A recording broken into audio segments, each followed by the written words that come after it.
Hello team and welcome to another ATP Geopolitics video with myself, Jonathan MS Pitts. This is Ukraine War Update Extra video, giving you extra nuggets and tidbits to get your teeth into to give you a greater understanding of the war in Ukraine. Where should we go to first? Well, just like Seth Meyers does his correction videos after he has his evening show, it's an online only thing on YouTube. I do dip into that on occasion. I'm going to do a corrections bit here. I misspoke this morning. I said Marjorie Taylor Greene was a senator. Of course, she's not the senator for Georgia. I've written articles on John Ossoff and Raphael Warnock in the past and their senatorial races. So I knew that. My brain, I misspoke. I do apologise. She is the US representative for Georgia's 14th congressional district. So that is a correction. I do apologise. Thank you for pointing that out, people. Please point out where I make mistakes. Right. Before we get on to some bits and pieces I wanted to talk about, actually mainly from my comments today, or a lot of content from my comments, which is great. I love my commenters and comments. I love you guys. Just a bit of catch up on what's going on with the NATO summit. So this is from Zelensky. Currently, it has been established that on the way to Ukraine's membership in NATO, there will be no need for a membership action plan map, and it is fair. We all need certainty, in particular institutional certainty. And it is very good that the Ukraine NATO Council can really give us the necessary institutional certainty. It's important for us that the Ukraine NATO Council will be an instrument of integration. So it's this thing that's been developed that appears to be kind of a stepping stone to membership. While we're on our way to NATO membership, Ukraine needs effective security guarantees precisely on the way to the alliance. We now have a suitable guarantee package, and I ask you to support and join it. Separately, I would like to draw attention to the wording regarding the conditions that must be met in order to receive an invitation to NATO. The absolute majority of our people rely on specifics regarding these conditions. We perceive them precisely as safe conditions. We understand that Ukraine cannot become a member of NATO while the war continues, but then it will be our joint strength when Ukraine joins the alliance. And it continues, Ukraine is already and always will be a donor of our common security. Security is our key task at the NATO summit, at all meetings and in all our communication. During the meeting with NATO Secretary General Jens Stoltenberg, we discussed our expectations from the NATO summit, and here an important result is the recognition that Ukraine does not need an action plan for membership on this path. Thank you for this recognition. I really like us to have success at the summit today, for all of us, for Ukraine, for our soldiers, for our citizens, for our children. In particular, security guarantees that are so important to people. Security guarantees for Ukraine on the way to NATO. So it looks like he's a lot happier than maybe he was yesterday. There's a bit of tetchiness like I talked to you about. And interesting, and I was wondering whether anyone would ever make comment about this. So Ben Wallace has apparently said, as according to The Guardian, a remarkable line, says Shashank Joshi from Ben Wallace. And the quote from the article is, Ben Wallace said, such was the Ukrainians' haste to get all the help they could, meant they did not always say they were grateful. Quote, whether we like it or not, people want to see a bit of gratitude, said Ben Wallace.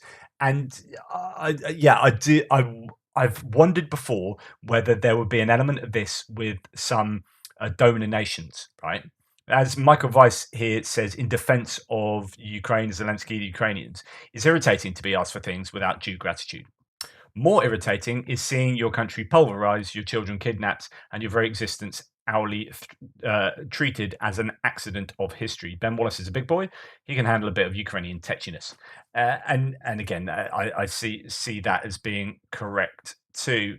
I mean, here's the thing, and I meant to mention this yesterday. And I'm going to use US as an example, but it could be any nation, right? So when the US doesn't give something to Ukraine, and Ukraine really wants it, F-16s, ATACMS, whatever, or Britain or Germany or France, when they don't give that, and Ukraine gets, Zelensky or Ukrainian politicians or whoever get really up in arms and get angsty, and it seems like they're getting quite rude or quite upfront about this. It's because they are facing imminent existential negation, right?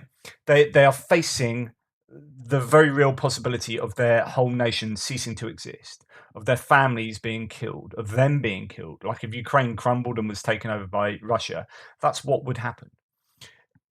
So if the US, for example, gives ATACMS, then whatever. And if they don't give ATACMS, whatever, to America and to Americans. Like, it doesn't really matter. Like, Americans are going to continue existing perfectly well, irrespective of whether they give ATACMS or X amount of stuff to Ukraine or not. Yes, there might be long-term security threats if Ukraine crumbled and fell, but the US would generally still exist all right.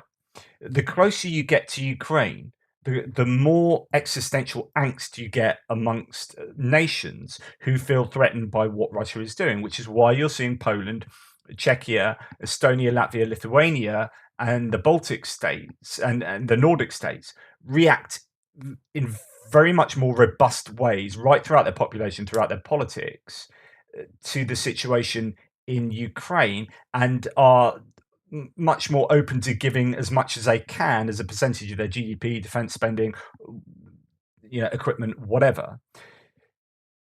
And that represents that feeling that they have more so than America, the UK, France, and Spain, Germany, Australia, whatever. They get that. So yeah, ATACMS might make very little difference to the Americans, and they might then get a little bit. And again, I'm just using them as an example, might get a bit fronted by the Ukrainians getting angry at not getting that stuff. Hey, this is our stuff. Like, don't demand it, and if we're not going to give it to you, deal with it. It's our stuff, not yours, type thing. Well, actually, that's their reaction. The Ukrainians' reaction is merely a reflection of how freaking important this is. Like, no wonder there's going to be some tetchiness there. Like, yeah, I could give you all sorts of analogies, but I don't need to. You get the point, right? Okay. On the other hand, it's a fine line, isn't it? You want to ingratiate yourself with the people who are being kind to you, such that they continue being kind to you. Two-way street or whatever. Right. Great question here. So this is Jay Bastan saying, "Dear Jonathan, I wonder if you could at any point take up the question about POWs and the exchanges of POWs that occur on a regular basis. In my view, it is the only decent behaviour you find in this war in respect to the Russians. I disregard here the treatment of the POWs, but keep to the fact that the Ukrainian wants their soldiers back, and apparently the Russians are of the same opinion in respect to their countrymen. It doesn't add up with the other stories we hear about the Russians and how they treat their soldiers. Is it local exchanges, or what is the reason? I think it's an interesting issue." This is indeed a really interesting question. The only article I can find exactly pertaining to this is actually quite an early article. It's from May last year in the Washington Post. It's "Why do Russia and Ukraine exchange their prisoners?" It's a humanitarian move, but there's more to the calculations. I'm not going to read it all, just sort of jump in certain areas. So here it says, "One reason the Ukrainian side is willing to take the risk could be its limited supply of fighters." So just looking from the Ukrainian point of view, they obviously want as many of their troops back as possible, because I guess individually they each have more unit value. I mean, it sounds horrible and dehumanizing in a way, but the value of each human is greater to the Ukrainians than to the Russians, simply because the Ukrainians don't have as many of them, and you could argue they're better trained than the Russian POWs as well, so on and so forth. But so that is one reason the Ukrainian side is willing to take the extra risk to get those POWs back. Given that Russia's population outnumbers Ukraine's, officials in Kyiv might perceive the relative value of each Ukrainian soldier to be higher than the risk potential of a Russian soldier. However, this logic would be reversed for Russia, which draws from a large supply of potential military conscripts. Hence, the necessity of troop replenishment is unlikely to be a motivation for Russia to agree to prison exchange deals. So the ramifications of that calculation are that those troops are less valuable, or the Russian troops are less valuable to Russia than the Ukrainian troops are to Ukraine. So therefore, there is not a parity. If you're exchanging 20 soldiers for 20 soldiers and they're like for like soldiers, and actually that's not a parity, you could argue. And I don't know what goes on in these exchanges. So maybe there is a recognition of that, and it is like haggling. It's like, so Ukraine say, "Can I have 100 soldiers?" 100 Ukrainian soldiers back, and Russia will go, "Yep," and we'd like 130 Russian soldiers back. It may be that kind of thing happens, that actually Russia are getting more than Ukraine, and in fact Ukraine probably have a larger pool of Russian POWs as well, I would guess. I don't know if that does happen, but you might see this calculation reflected in that. Another possible explanation for why Russia and Ukraine agreed to prisoner exchanges is that these exchanges have symbolic value. By negotiating the release of prisoners of war, countries send a powerful signal to domestic and international audiences, indicating that they are genuinely guided by benevolent intentions.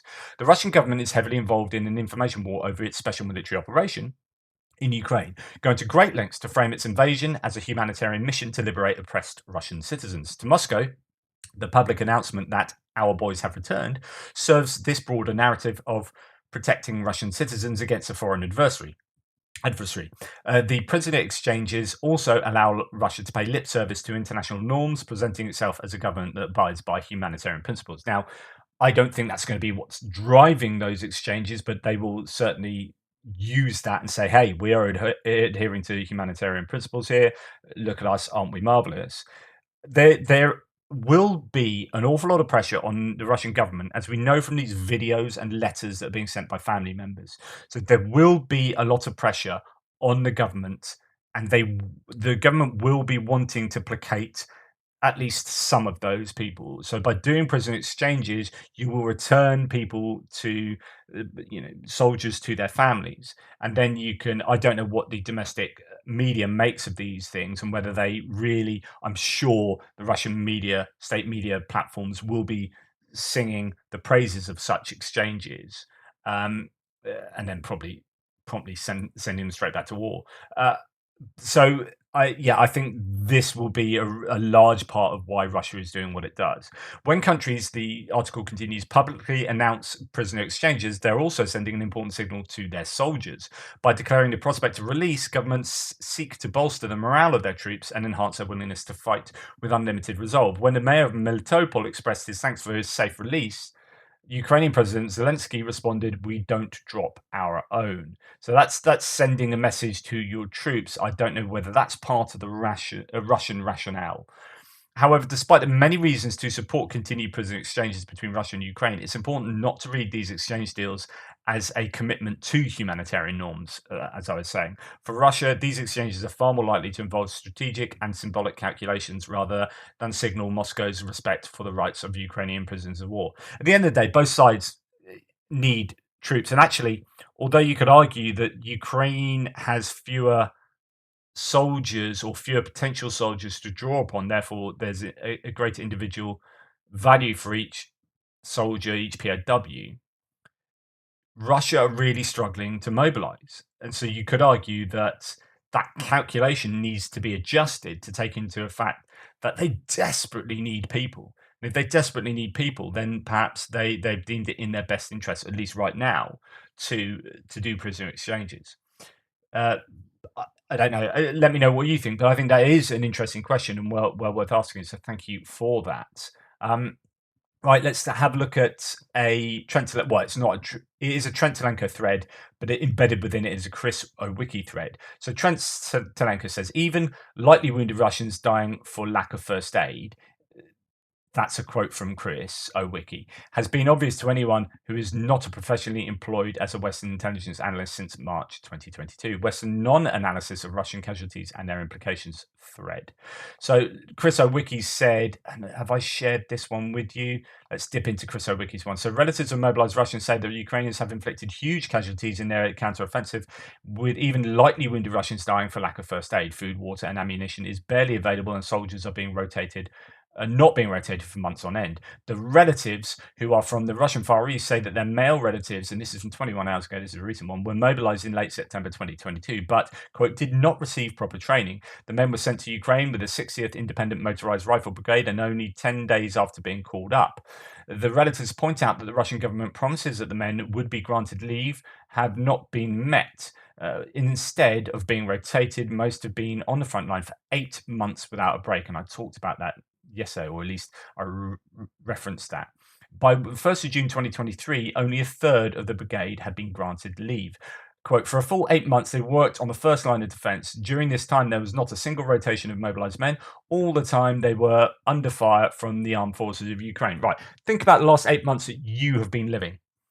So we are now in July. So we're going back to sort of November.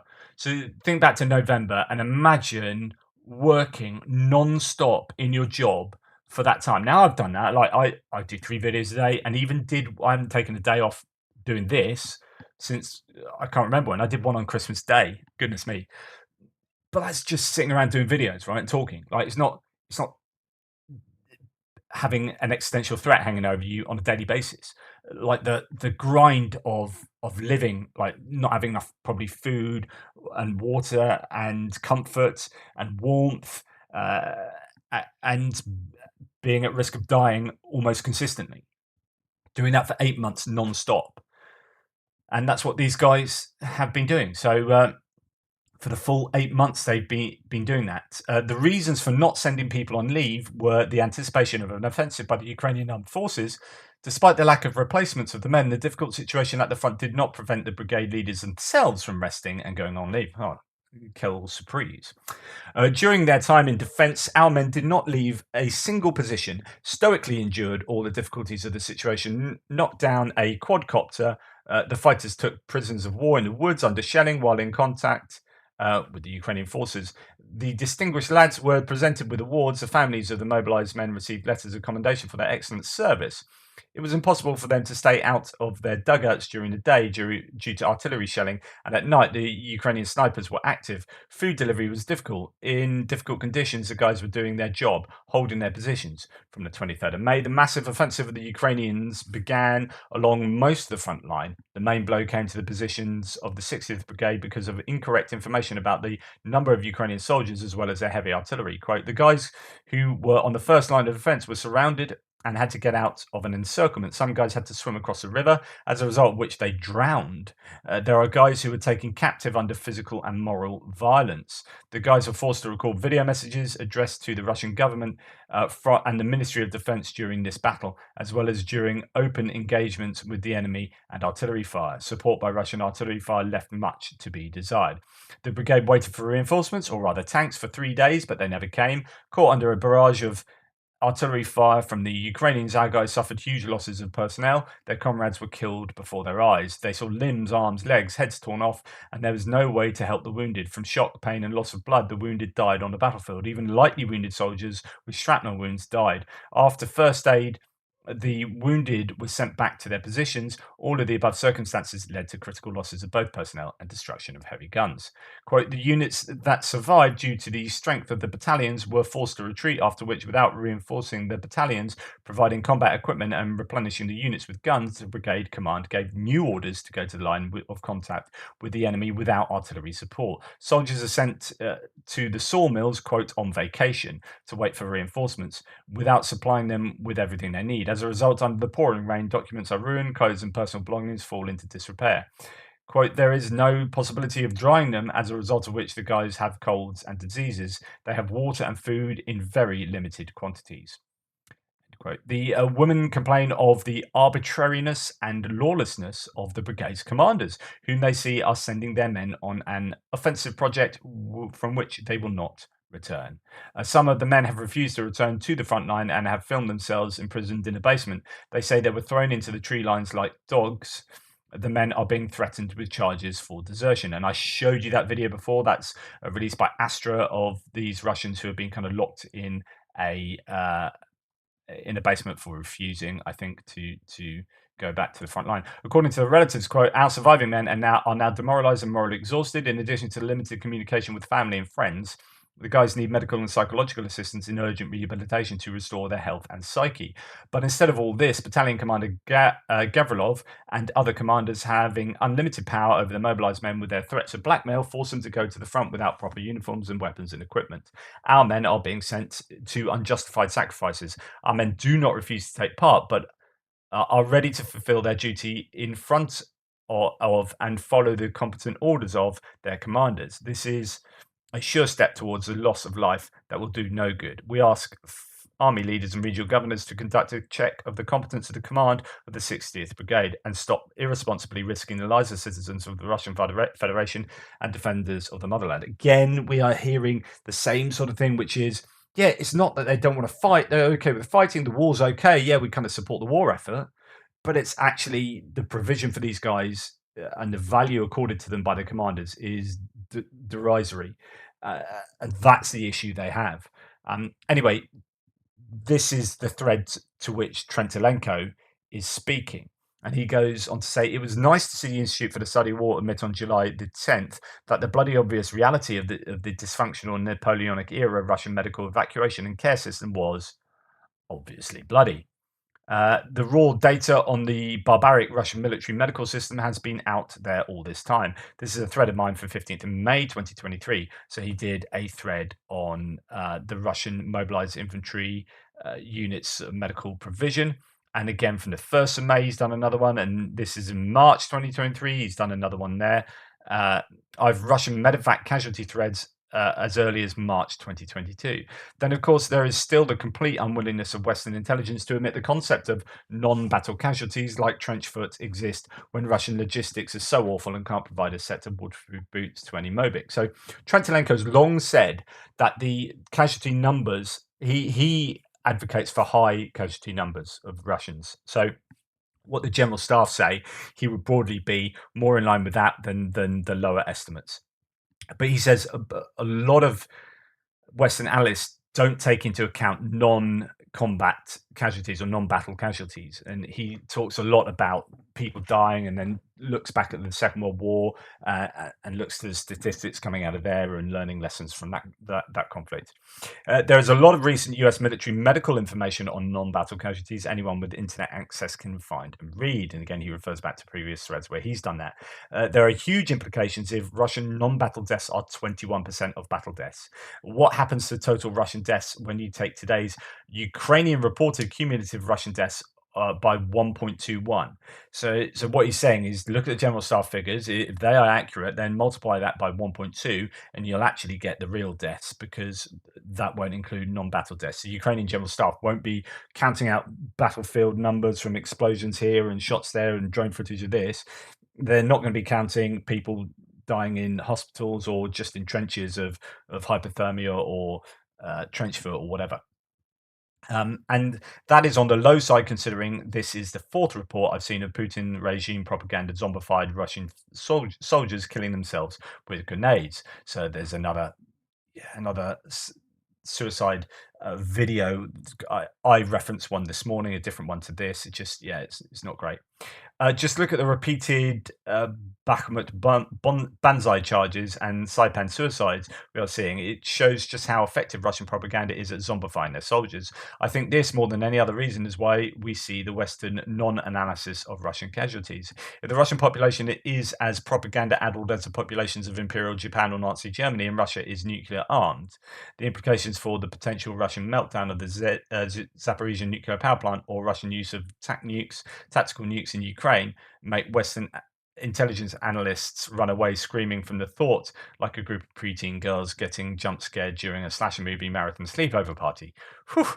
They know they would be fired by their senior political patrons for bringing the subject up. The zombified Russian tactical nuke option is being discussed over on the Small Wars Journal by Martin N.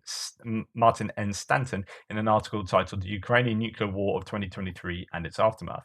Russia has had around 18 months to sabotage every single safety system on the ZMPP reactors and lay demolition charges into every single structure in the plant built to effect containment. Its detonation and radioactive spread is a NATO Article 5 event. This is moving them from his issue of non-battle casualties to another pet issue that Trentilenko has, which is he thinks that the Zaporizhzhia nuclear power plant will be weaponized.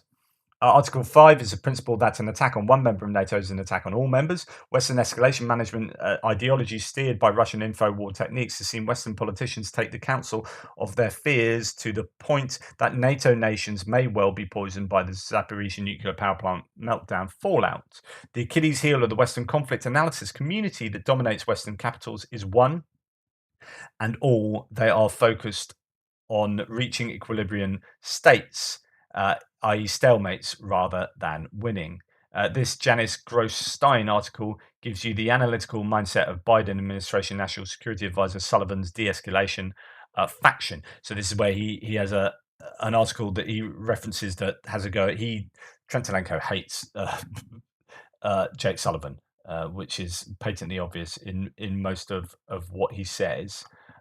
So we're almost at the end of his thread. So there used to be a strong Putin. It no, sorry. A recent interview of Mikhailo Podolyak, the advisor to the head of Ukraine's president's office, obliquely addresses the Sullivan escalation management problem. There's a strange debate in the domestic market. There used to be a strong Putin. It was scary because he can use resources to insist on his vision of the end of the war. Now there is another version. Look, Putin is weak, predictable, the same devil, but understandable to us because any other devil of the type like Prigozhin is absolute chaos, incomprehensible. So let's think about how to preserve a weak Putin. This is, of course, a phenomenal discussion within the Western elites, but it is present, he said. Okay, what's going on there? Let's unpick that. So the idea is that de escalation that is advocated by some and has been advocated by some has been about, well, Putin's really strong. We must de-escalate in case there's going to be nuclear war, etc., etc., etc. So, we kind of sort of appease. We need to go to the negotiation table rather than, robustly provide Ukraine with everything they need to win the war. But then now there's this realization actually Putin isn't that strong. But then the theory kind of flips. So Trentelenko is arguing those who want to de-escalate still want to de-escalate, but not because Putin's so strong and they're worried about him, but because he's weak, and you could get a replacement who is far worse than Putin, like Prigozhin, or someone who's even more ultra nationalistic, and that is a real challenge going forward. So, hey, we need to keep this weak Putin in place rather than replace him. So let's appease Putin, or let's de-escalate the conflict through negotiation. That's how I understand that. So Podolyak predicted that the West will gradually migrate from the traditional policy of fear towards the Russian Federation to the most radical solutions. However, due to the weak analytical apparatus on which the opinions of European and American politicians are based, it will probably take more time, the advisor, the head of the OP, believes. At the end of that quote. I hope Mikhailo Podolyak is correct, but I have no faith that the people who have run away from the bloody obvious every chance they have gotten will stop running to their Russian reflexive control, info-war, poison delusions provided by their escalation management ideology. Whew, he's angry. I'm a pessimist about modern world Western leadership, meeting an irrational nuclear armed state in the real world. And there's so much to unpick, and I'll let you do most of the unpicking there. But there are several things going on. So go right back to the beginning. Russians have very poor medical provision. Obviously, it's not great with the Ukrainians across the board, as my recent live stream interview indicated. But it is still, the Ukrainian situation is still a lot better than the Russian situation. You've got, Russians, family members complaining of all of the issues that the Russian soldiers are facing, and you've got high mortality rates, and not always because of activity taking place on the battlefield, but actually non-battle casualties. And then he moved on to the worry about the nuclear power plant being weaponized, and then the worry that Western officials will be looking at issues like that in terms of de-escalation. It goes back to almost what Marjorie Taylor Greene was saying in my news piece this morning, which is, hey, we need to be negotiating. I mean, this is actually what she is advocating as well, which is negotiation, not sending weapons, not sending ATACMS, not sending F-16s, and negotiating with Putin because he's got nuclear weapons. This whole idea that anyone with nuclear weapons, you just got to negotiate with them. They can just walk around the world and just demand to do whatever they like, and everyone must capitulate to them. And of course, that's insane. And you're never pushing them to actually see whether they are serious about pressing that button. And of course, it's not just pressing a button. You've got lots of people involved. It's not as easy as that. But Ukraine has pushed Russia consistently to that line, and Russia hasn't reacted with nuclear missiles. And China is really pressuring them not to. The world is pressuring them not to. In fact, it's very clear to Putin what would happen if he does go down that route. So it's not going to happen.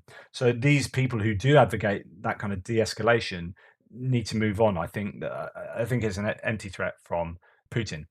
Right, this is from mviking39. My criticism is Europe voted themselves benefits and we Americans provide defense. That's just stupid. Why would we ever be part of NATO? It's a dumb investment. I believe he's an American, a right-wing American who's supported the channel, and I thank him for that, but me and him disagree on most everything. And someone else here is saying several times you said US defense spending is insane. I mean, it is massive. It's a lot bigger country than, say, the UK, but it spends vastly more on defense. But Eastern Europe would be screwed without it. Arguably, yes, but I don't think that's a problem. No Javelin and Sting, etc. for Ukraine. If Ukraine fell, who's next? I don't know where he's going with that, but I just want to pick up on this idea. And you see this a lot. I'm not sure this is actually what Sean V. Duke is saying, though. But certainly, and Viking and others have said previously that, US should be out of NATO. Europe is just getting funded by US dollars in terms of the spending on defense, which goes into NATO. So, and Trump said this, US pay way more than anyone else in NATO, and that's really unfair. And when you look at it in a really simplistic way, that certainly looks to be the case, right? It looks like US are paying more and Europe need to catch up and they need to pay more. And I'm not denying that. So I'm not saying prima facie that Europe don't need to pay more and that isn't in some ways unfair. However, it's way more complex than that. I'm wearing the right T-shirt for that today. So things are just more complicated than that. The US pays more into things like NATO and on its defense than any other country because its economy is kind of set up for that now, or it's based around that. If they suddenly cut defense spending to be in line with Europe, then actually their economy would suffer in some way, or would certainly morph, be forced to morph. It would suffer then change. But also, it's really important for their strategy, their international geopolitical strategy. In other words, the US get a return on investment for their spending on defense. And just looking at how much they spend and compare that to another country, and then look at NATO and the 2% of GDP should be spent on defense spending, and that would suffice for NATO membership. Just looking at that, or looking at two nations in terms of their defense spending and saying that's unfair, is not nuanced enough. It's just not nuanced enough.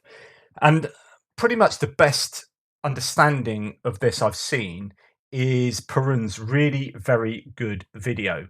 Perun, if you haven't seen Perun's videos before, you're missing out. So he does one every Saturday, he comes out.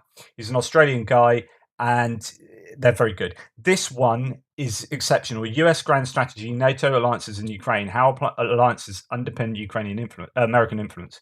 Now, basically, there's a whole big video. I'm going to play you the conclusion, but essentially, the US get a return on investment for their spending.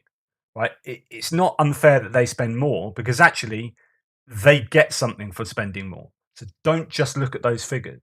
And they get return on investment in terms of soft power around the world, hard power around the world, trade deals that are dependent on these kind of things. They have bases around the world. They just got fingers in a lot of pies. Now, if the US want to remain the top of the global hegemony, right, this kind of possibly, now becoming multipolar with China.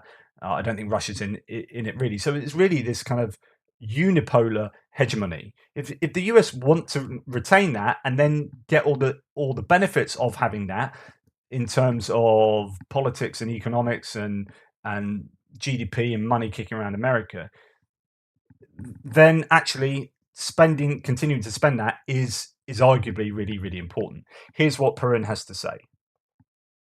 In conclusion, security can be thought of as something that can be imported or exported. US strategy is in part based on the idea of the US operating as a security exporter. The US military offers protection to countries around the world and in so doing helps to build alliances and coalitions. In turn, those alliances and coalitions underpin US international grand strategy.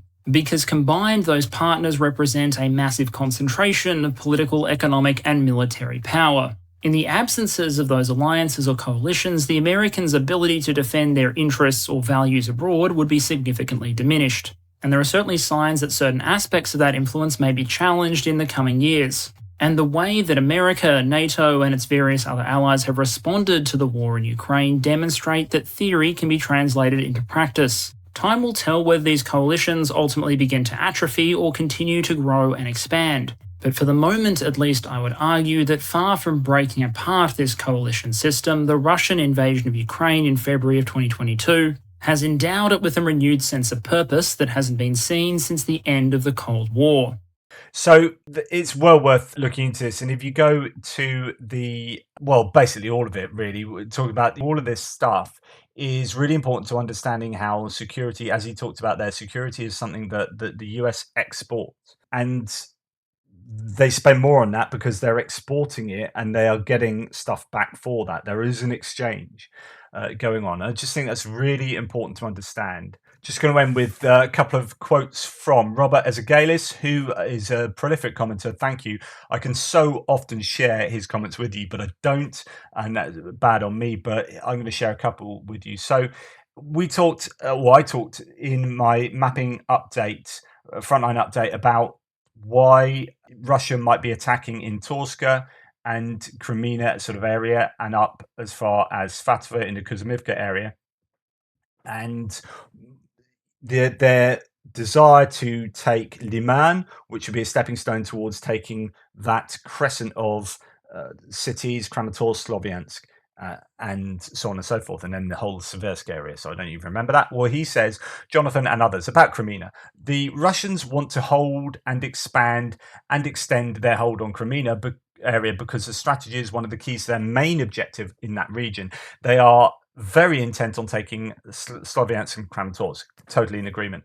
The latter is one of the largest centers in Ukraine for the manufacture of heavy machinery and machine tools, for the metallurgical, mining, power, and chemical industries. Products have included presses, cranes, turbine rotors, and self-propelled excavators. That makes it a major target, major objective for the Russians. The push from Crimea outwards is simply one of the flanks for that larger intent. One would expect a flank on either side projecting force similar to what happened in Bakhmut, with the eventual intent to take the two flanks up both sides of the Kramatorsk objectives surrounding it, then either taking Kramatorsk or leveling it as they did Bakhmut. At least that is the most probable scenario that the Russians are apparently trying to affect. And I'll just show you that while that loads. We'll go to the other comment I just wanted to share with you, which is actually no, we'll go to the map first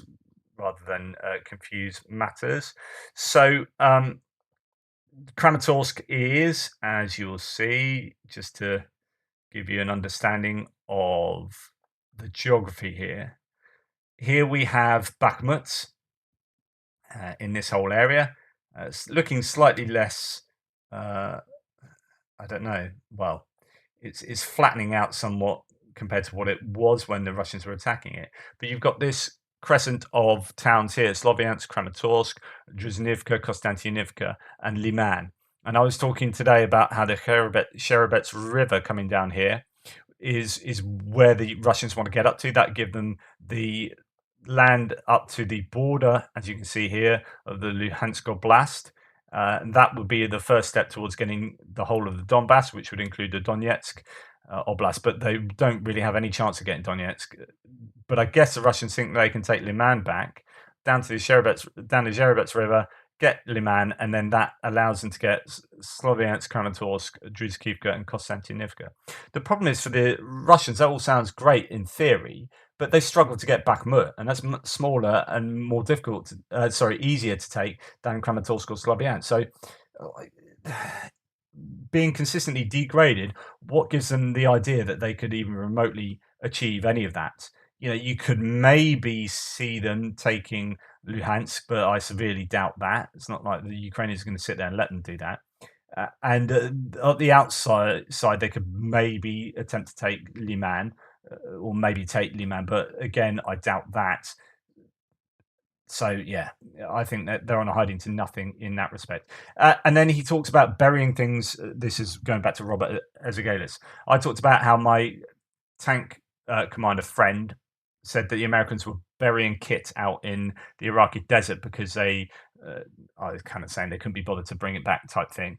He said, Jonathan, burying things in the sand preserves it. So there is some sort of plan as to possible return and return to possible use in some situation or other. When you bury military equipment in that way, you do not intend to simply dispose of it. You're instead keeping it in the best possible condition in the best available storage for a longer duration. It is not an entirely new strategy, but a proven mode of preservation. If you want to get rid of that same equipment, you scrap it and supervise the scrapping. Then it becomes merely scrap metal of no further possible use. There are plenty of people eager to butt up the metal and get the cash for the scrap in the Middle East, and no shortage of that if that is what one wants to do. So I thought there's an interesting insight there. If anyone has any more information on that, then please let me know. Anyway, thanks for watching. This has been a bit of a meander through, well, my mind and through some of the sources here and also some of your comments. And I thank you so much for your really valuable commenting, and this community is a wonder to me. I'm really privileged and thank you for that. Anyway, take care and I'll speak to you soon.